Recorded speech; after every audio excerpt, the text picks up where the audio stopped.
Today's review is Alpha Strike 3, and it has got a negative space cover with Aurora Borealis.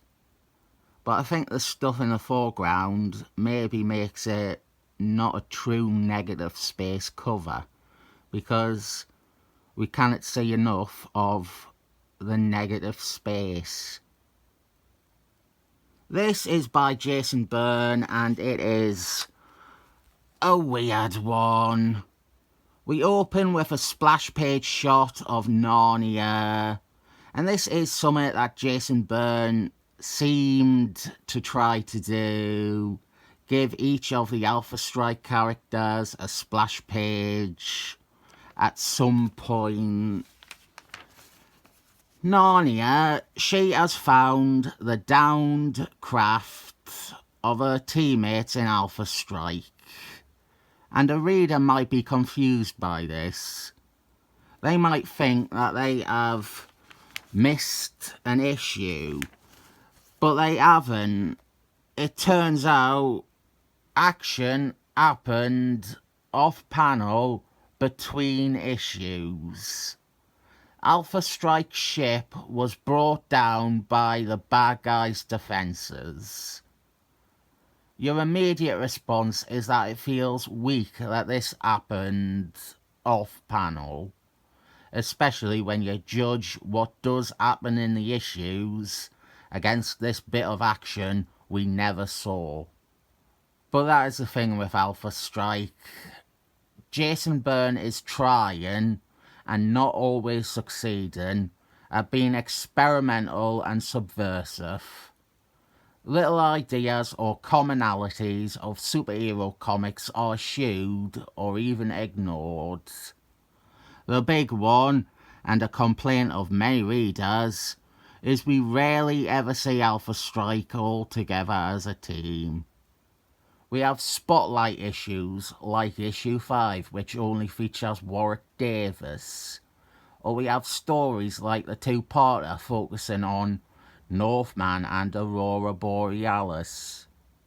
Objectively assessing what Jason Byrne is doing with this book is difficult, because I am biased due to these being some of the first back issues I sank into.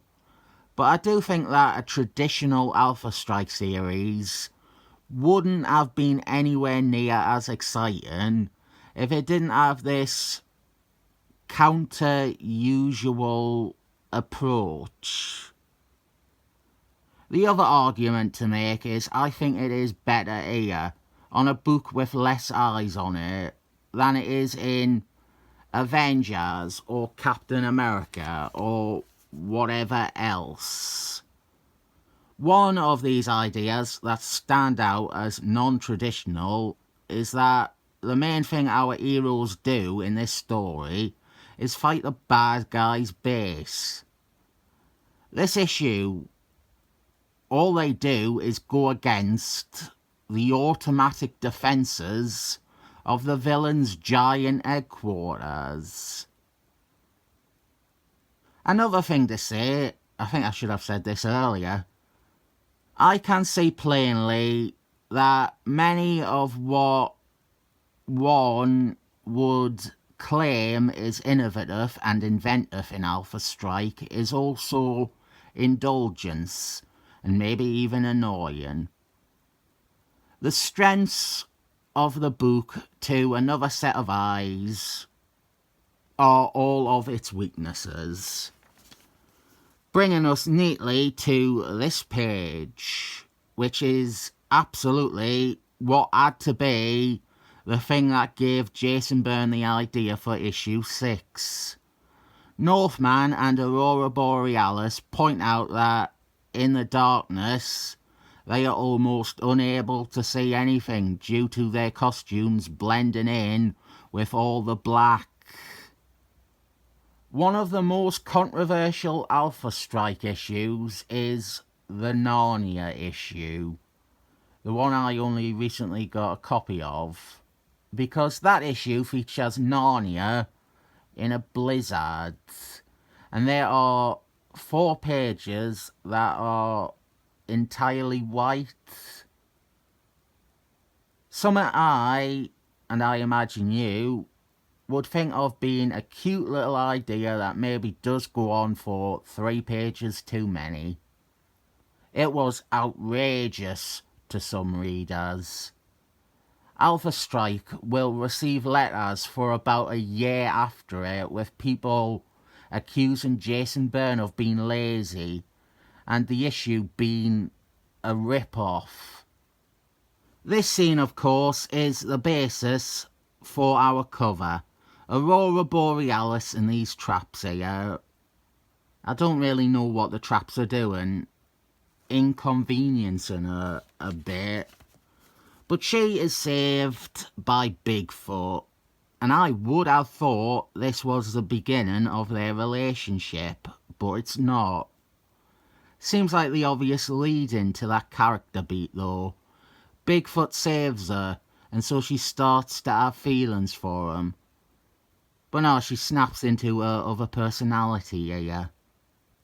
If you didn't see my review of issue 2, or if you don't remember it, which is likely because it was over a year ago, the team are searching for Asinine, one of their own who has been captured, and she has been abducted by the Master of the Universe. It is his giant, living, breathing headquarters the rest of the team are battling through. And this is where we come to another quirk. The team at no point battle or even meet Master of the Universe. In this story or in this run. Asinine and later Warwick Davis are the only members of Alpha Strike to ever meet or confront their would-be arch-nemesis in this run. I love Master of the Universe. He was first introduced in the previous issue. He was the final page reveal. Our arch-enemy for Alpha Strike. Their very own Mr. Doom or Mr. Magnet. Future writers do have him meet and actually fight the team. He does become the more standard villain to them. He has a few appearances in other books too. But the underlying thing I have always felt is that he has never been as awesome as he should be. And I do like some of what we have here. That he is a mastermind that operates behind the scenes. And that is why the team don't necessarily have to meet him. I also like that his base is so big that they cannot even find him in it. And I like his origin. We get his origin here, and it isn't particularly original, but I like it. The basics work sometimes. 40,000 years ago, there was a tribe of Neanderthals, and one of them was selfish and a bully, and he took whatever he wanted. So he was exiled, he was kicked out, and left to wander the wilderness by himself. By chance, he stumbled upon a crashed spaceship, and he went to explore inside of it, where he was taken apart by its inner defences. The same things that we are seeing Alpha Strike go up against.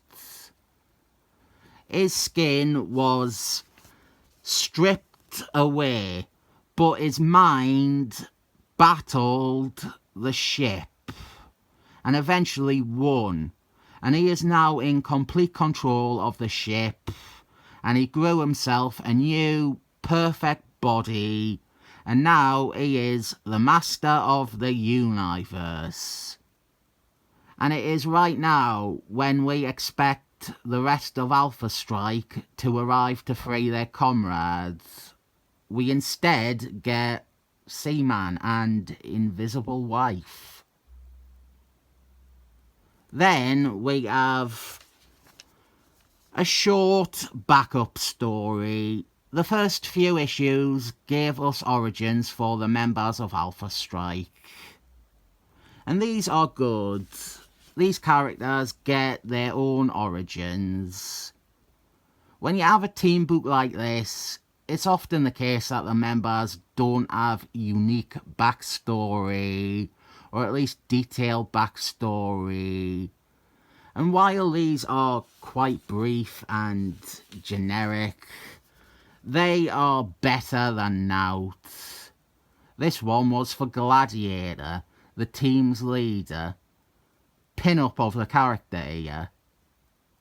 These origins were incorporated into Marvel Saga, which I appreciated. These were given as much credence as the origin of Fantastic Force, or Hulk, or Iron Man. That was this issue. Inspired genius or disinterested incompetence? Sound off in the comments what your take on Jason Byrne's Alpha Strike was. I like it. I love this story even. I think Master of the Universe is a great, if derivative, bad guy. I will end this review and point out I forgot to say they were Canadian. Issue is getting 7 thumbs up.